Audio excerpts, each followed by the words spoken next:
নমস্কার বন্ধুরা, দেবিকার রান্নাঘরে সবাইকে আবার ওয়েলকাম।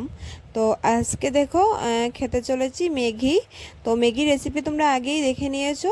তো এবার চলো আমি খাই, দেখতে থাকো। আর বাড়িতে সবাই এভাবে বানিয়ে খেও, আশা করি ভালো লাগবে।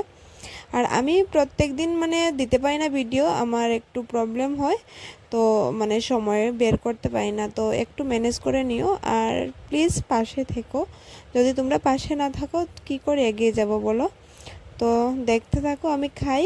আর ভিডিওটা যদি ভালো লাগে তো লাইক কমেন্ট শেয়ার করে দিও, আর চ্যানেলটাকে প্লিজ সাবস্ক্রাইব করে দিও।